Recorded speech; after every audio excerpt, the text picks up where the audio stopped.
Work done by the spring force.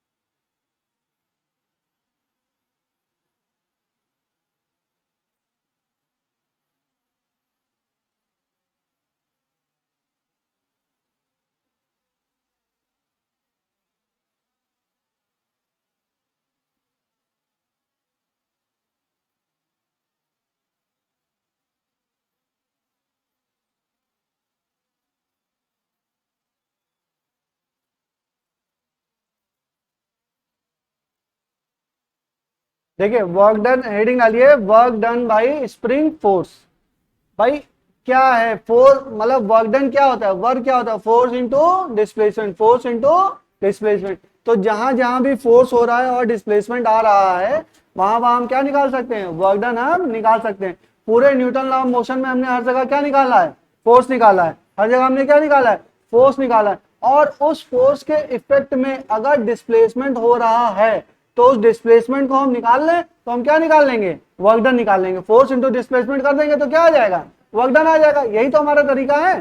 तो देखो spring के बारे में मैंने बताया था, स्प्रिंग हमेशा ही क्या चाहती है, स्प्रिंग चाहती है अपने नेचुरल स्टेट में रहना। क्या चाहते हैं फिर ये स्प्रिंग, अपने नेचुरल स्टेट में रहना। तो मान लीजिए इनिशियली क्या है, जो ये ब्लॉक है और स्प्रिंग अटैच है, ये अपनी नेचुरल स्टेट में है। इतना क्या, ये नेचुरल स्टेट में है। अब मैंने इस ब्लॉक को क्या पढ़ा, यहां से ऐसे खींच दिया, फोर्स एफ लगाए, फोर्स एफ लगाए, तो वो क्या होगा, ये इलोंगेट हो गई या एक्सटेंड हो गया कितना, बाई एक्स, बाई एक्स। तो ये क्या करेगा, अपने नेचुरल स्टेट को वापस पाना चाहेगा। भाई स्प्रिंग को अगर आप पकड़ के खींचिए फिर छोड़ दीजिए तो क्या होगा, अपने नेचुरल स्टेट में, या पकड़ के आप टाइट उसको रखिए तो आप देखेंगे फोर्स क्या अंदर की तरफ लग रहा है, फोर्स आपका अंदर की तरफ लग रहा है। तो वो क्या है, वो है आपका स्प्रिंग फोर्स। और उसकी वैल्यू क्या है, उसकी वैल्यू है के एक्स के बराबर। और मैंने पढ़ाया था आपको, अगर सॉफ्ट स्प्रिंग है तो उसकी के की वैल्यू क्या होगी, के की वैल्यू कम होगी। ठीक है, उसको इलोंगेट करना, एक्सटेंड करना आसान है। ठीक है, अगर आपकी हार्ड स्प्रिंग है तो उसको उसकी के की वैल्यू क्या होगी, ज्यादा होगी। तो उसमें क्या पड़ेगा, उसका एक्सटेंड करने के लिए हमें क्या करना पड़ेगा, ज्यादा फोर्स लगाना पड़ेगा। फिर एग्जांपल पढ़ाया था कि पेन की अगर वो आप ले लिए, स्प्रिंग ले लिए, तो अगर वो सॉफ्ट स्प्रिंग है तो उसको आप अपने हाथ से ही क्या कर सकते हैं, एक्सटेंड कर सकते हैं। लेकिन जो मोटरसाइकिल के सॉकर्स होते हैं वो भी तो क्या है, एक काइंड ऑफ स्प्रिंग है। क्या आप उसको अपने हाथ से एलोंगेट कर सकते हैं, एक्सटेंड कर सकते हैं, नहीं कर सकते। वो क्या है, एग्जांपल ऑफ हार्ड स्प्रिंग। ये क्या है, एग्जांपल ऑफ सॉफ्ट स्प्रिंग। बात समझ में आ गई। ये हमको समझ में आया कि फोर्स लगेगा तो हमारा क्या होगा, हमारा एक के एक्स फोर्स आएगा जो अप्लाइड फोर्स के रिवर्स में होगा, अप्लाइड फोर्स के रिवर्स में होगा।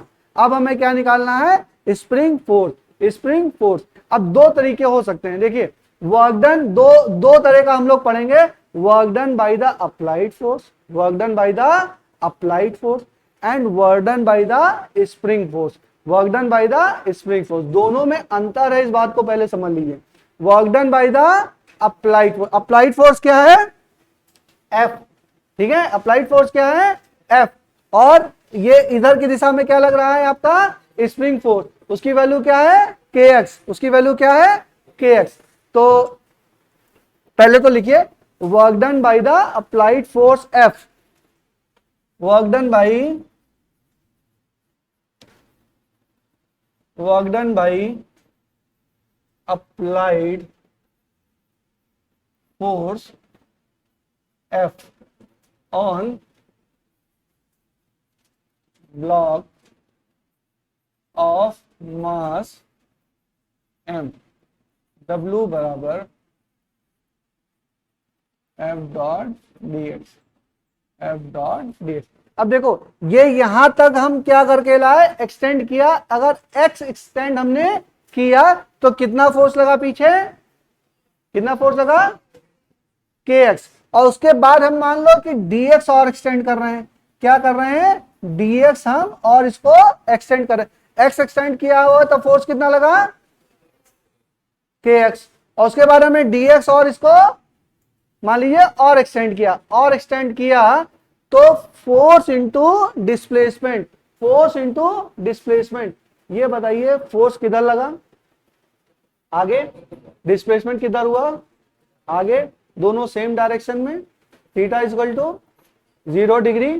तो एफ, इसको अगर मैं एफ डॉट डी एक्स करूं तो this is equal to F d x cos 0 degree, क्या कह सकता हूं, कह सकता हूं, ठीक है। और जब ये कंडीशन है तो ये फोर्स बराबर किसके, फोर्स हमारा अप्लाइड फोर्स जो है वो स्प्रिंग फोर्स के ही बराबर है, अप्लाइड फोर्स जो है वो किसके बराबर है, स्प्रिंग फोर्स के बराबर है। तो उसको मैंने लिखा के एक्स डी एक्स, के एक्स डी एक्स। अब हमारी स्प्रिंग जो है, मान लीजिए ये इनिशियल स्टेट इसकी थी एक्स आई, इनिशियल स्टेट थी एक्स आई यहां पे, और उसके बाद हम इसको और एक्सटेंड कर रहे हैं कहां तक, फाइनल स्टेट इसकी क्या है, एक्स एफ, एक्स एफ। तो एक्स आई से कहां गए, एक्स एफ, एक्स आई से गए कहां, एक्स एफ। अब इसको इंटीग्रेट करो, इसको इंटीग्रेट हो, के क्या है कॉमन, ये क्या हुआ एक्स स्क्वायर बाई 2, ये हुआ एक्स आई और ये हुआ एक्स एफ। तो this is equal to, this is work done by applied force on block, this is equal to क्या हो जाएगा, इसको आगे करोगे तो क्या हो जाएगा, k x f square minus x i square upon 2, k x f square minus x i square upon 2।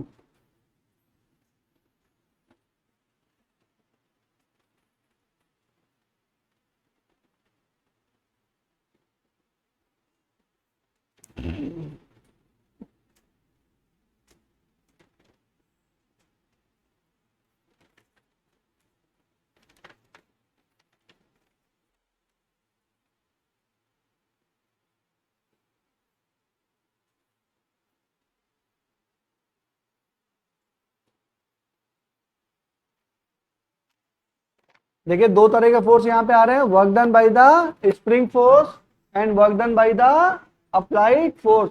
तो work done by the applied force क्या आ रहा है आपका, पॉजिटिव आ रहा है, क्या आ रहा है, पॉजिटिव आ रहा है। ये बात समझ में आया, क्या हुआ, के एक्स एफ माइनस, या इसको x2 माइनस x1 करके निकाल लो, जो भी आपको याद करने में आसान हो। इसको आगे करके आप लिख सकते हैं के x2 minus x2 square minus x1 square upon 2, याद हो जाएगा, x2 में ज्यादा आसान रहेगा क्या, x2 square minus x1 square upon 2, ठीक है। अब देखिए कि हमने फोर्स क्या लगाया था, एफ फोर्स हमने लगाया था, स्प्रिंग फोर्स कितना लगा, के एक्स, स्प्रिंग फोर्स कितना लगा, के एक्स। अब हमें निकालना है work done by the spring force, work done by the spring force. Spring force किधर लग रहा है, इधर, डिस्प्लेसमेंट किधर हो रहा है, हाँ वाईफाई चाहिए, डायरेक्ट कनेक्ट कर दीजिए ना।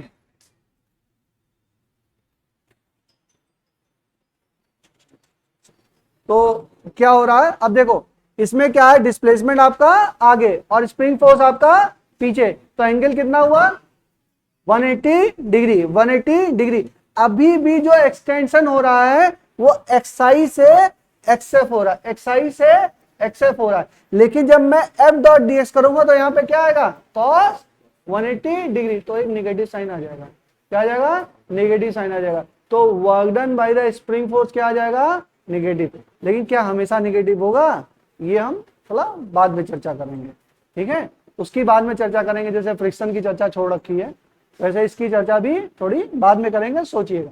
अब नेक्स्ट लिखा देता हूं मैं, work done by the spring force, लिखो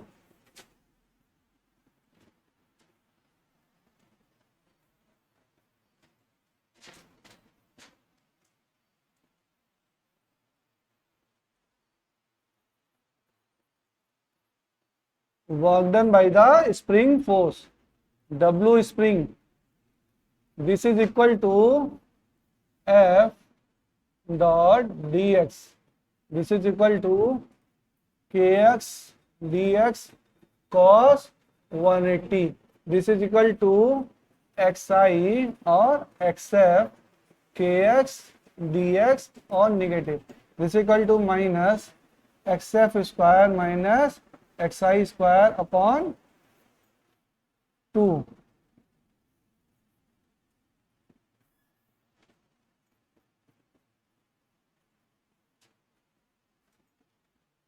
क्या था, एक्स एफ था भैया पहले, हाँ, x f square minus x i square upon 2, जिसे ना minus k x two minus x one upon 2, this is equal to W spring, W spring work done by the spring force, ये आपका हो जाएगा। ठीक है,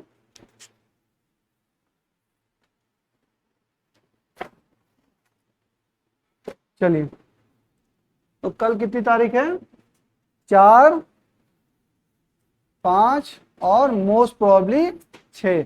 ऐसा मौका बार बार नहीं मिलेगा। तो आपके पास कितने हैं, 24, 48 और कितने, 72 72 घंटे हैं आपके पास ना। तो चाहिए तो मौज में बिता दीजिए, नहीं तो क्या करेंगे, जितना भी 3-4 महीने में इधर पढ़ा है उसका सबका क्या है, रिवीजन कर लीजिएगा। आप लोग का इधर का क्या करेंगे, एक टेस्ट करा देंगे। एक यूनिट लगभग सब में खत्म है ना, एक यूनिट तो हो गई ना। इसमें भी बचा है, थोड़ा बहुत बचा है, पढ़ा देंगे। वर्क पावर में बचा है, फिर रोटेशन में थोड़ा समय लगेगा। कोशिश करेंगे कि दिवाली से पहले पहली यूनिट हो जाए। पहली यूनिट ही सबसे भारी है, उसके बाद तेजी से चलेगा। फिर अगली यूनिट 1.5 महीने में खत्म कर देंगे, 1.5 महीने में नेक्स्ट यूनिट खत्म हो जाएगी। उसके बाद फिर फिजिक्स फिर इजी हो जाएगा, इधर समझ में आ जाएगा ना, तो फिर वो इजी हो जाएगा। ये मत सोचिए कि आपका सिलेबस लेट चल रहा है, सिलेबस बिल्कुल भी लेट नहीं है। या थोड़ा सा लेट मान सकते हैं, 10 दिन मान लो थोड़ा सा लेट है, लेकिन बहुत ज्यादा लेट नहीं है, वो कवर अप हो जाएगा, हम लोग कवर कर लेंगे। तो 3 दिन छुट्टी है, ये ऑल लोगों के लिए छुट्टी है, आपकी छुट्टी नहीं है। स्टूडेंट की कोई छुट्टी नहीं होती है। आपकी दिवाली तब बनेगी जिस दिन आपका नीट का रिजल्ट आएगा ना, उसी दिन दशहरा होगा। रावण को आपको नहीं मानना है, आपको किसको मानना है, नीट को मानना है, नीट के रावण को मानना है। वॉटेवर, अपने अंदर के रावण को मान लो या इसको मान लो, अपने आलस्य के ऊपर विजय प्राप्त करिए और क्या करिए, अच्छे से तैयारी करिए। लॉस नहीं करेंगे। देखो बच्चों, छोटे तुम्हारे भाई बहन होंगे, कुछ बड़े होंगे नौकरी कर रहे होंगे, कुछ और बच्चे खेल रहे होंगे, बट आपका टाइम नहीं है। आपकी जिंदगी आपके हाथ में है। बगल वाला मौज कर रहा है, मौज करने दो, उसको खेलने दो। छोटा भाई आपको परेशान कर रहा है, मुझे मत परेशान करो ना, मुझे पढ़ने दो। ठीक है, ये आपका टाइम है। तो ये दशहरा दिवाली आपके लिए नहीं है। 1 साल का दशहरा दिवाली होली छोड़ दो, उसके बाद तो फिर अच्छे से मनाएंगे ही ना, कोई दिक्कत नहीं है। 3 दिन है, 3 दिन अच्छे से घर पे, ये मौके जल्दी नहीं मिलते। 5-6 घंटे यहाँ पे पढ़ते ही हो बेटा, उसके बाद घर पे भी मतलब आने जाने में टाइम लॉस होता है, तो पूरा दिन आपका निकल जाता है। ऐसा क्या करिए, दिन का कंस्ट्रक्टिव यूज करिए। सुबह 6 बजे उठ जाइए, पूरा शेड्यूल बना लीजिए, कम से कम 14-14 घंटे पढ़िए। जो उन बच्चों का बैकलॉग रह गया, बहुत सारे बच्चों का बैकलॉग रह गया है, जिन बच्चों का रह गया वो क्या करें, इन्हीं 3 दिन में कवर अप करने की कोशिश करें। फिजिक्स में तो मेरे लगभग सारे वीडियो पड़े हुए हैं यूट्यूब पे, तो उसमें देख लीजिएगा, जो आपको समझ में आ जाएगा कर लीजिएगा, नहीं तो नोट से कर लीजिए। बेटर है कि नोट से कर लीजिए, ज्यादा अच्छा है, कम समय में हो जाता है। नहीं तो वीडियो में बहुत सारी फर्जी की बातें भी करता हूँ, जैसा अभी कर रहा हूँ, तो उसमें हो जाता है दिक्कत। ठीक है, तो all the best, happy Dussehra आप लोगों को, थैंक यू।